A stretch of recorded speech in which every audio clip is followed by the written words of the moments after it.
한 2300년 전 맹자께서는 이렇게 말씀하셨어요. 군주가 군주답지 못하면 필부에 불과한 것이다. 따라서 한시라도 이런 자는 한시라도 그 자리에 머물고 해서는 안 된다. 2300년 전 전제 왕정에서도 그랬는데 21세기에 민주공화정에서야 뭐 더 말할 나이가 없겠죠? 그러면 우리 한번 볼까요? 윤석열 대통령이란 자는 어떻게 했어요? 헌재 변론기일에 나와서 저는 인원이라는 말을 전혀 사용하지 않습니다. 그렇게 말하고 불과 1분여가 지나서 계속 인원이라는 말을 사용을 합니다. 본인이 거짓말을 하고 있다는 사실 자체도 망각하고 그 거짓말을 그냥 그렇게 능숙하게 합니다.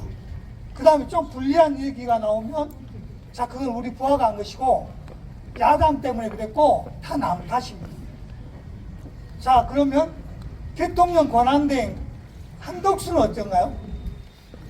자 한덕수가 헌법재판관 3명을 임명하지 않은 것은 위헌이라고 헌법재판관 8명 만장일치로 위헌 판정을 내렸어요.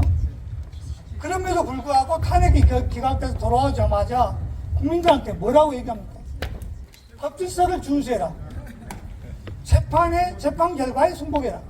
아니 본인은 지금까지 그 위헌 상태를 지속해오고 직무유기죄를 지금까지 범해오고 있습니다. 이거에 대한 사과 한마디 없이 국민들한테 법을 준수하라고 그렇게 얘기를 합니다. 이런 무한무치한 자들이 지금 최고 권력자로 앉아 있습니다. 자, 그러면 또 다른 권한대행이었던 최상목이는 어쩐가요? 대한민국 경제를 책임져야 될 경제수장입니다. 그런 자가 본인 자체도 한국 경제를 믿지 못해서 미국 국채를 사서 수억 원의 수익을 내고 이건 뭐 재산신고 결과에 다 나온 얘기입니다.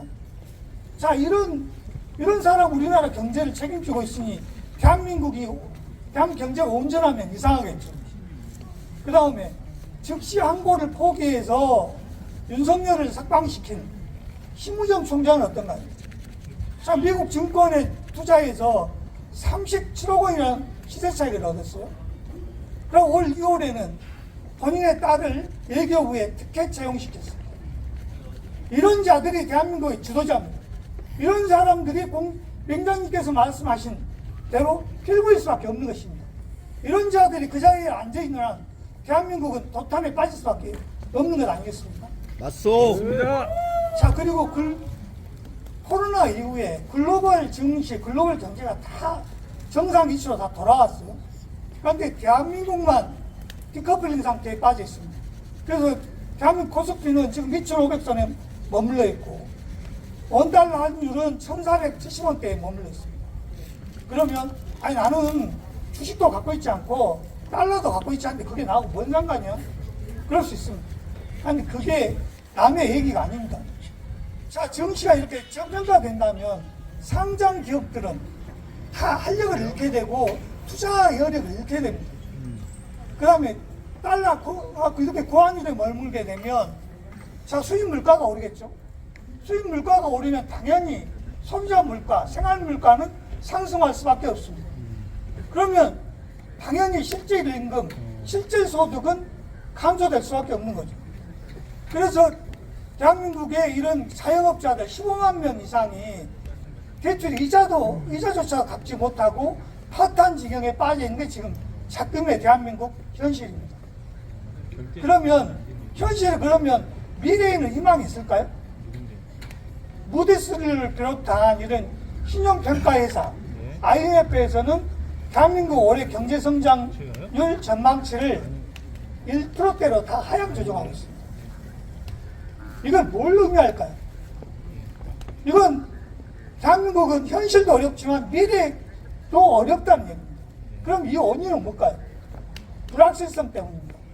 경제에 가장 악영향을 미치는 건 불확실성. 이 윤석열이 파면되지 않고 이 내란이 종식되지 않고 있는 이 상황. 이래서 이게 세계뿐만 아니라 우리나라 기업들도 투자를 하지 않고 다 상황만 관망하고 있습니다. 이런 상황이 해소되지 않으면 대한민국은 제자리에 돌아가기 어렵습니다. 우리가 일상으로 돌아가기 정말 힘들 겁니다. 그런데 우리 희망을 잃지 맙시다. 대한민국 헌법 1조는 대한민국 민주공화국이다.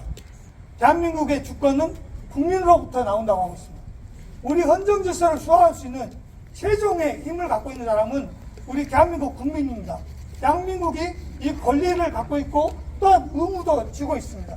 우리가 이 세상을 바꾸지 않으면 안 됩니다. 독립되기 직전이 가장 어둡다고 그럽니다. 그러나 내일의 태양은 떠오릅니다.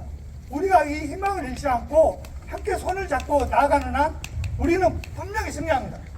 우리 희망을 갖고 싸워 나갑시다. 자, 구호 하나 외치고 마무리하겠습니다. 대한민국 국민의 명령이다. 윤석열을 파면한다. 파면한다. 파면한다. 파면한다. 이제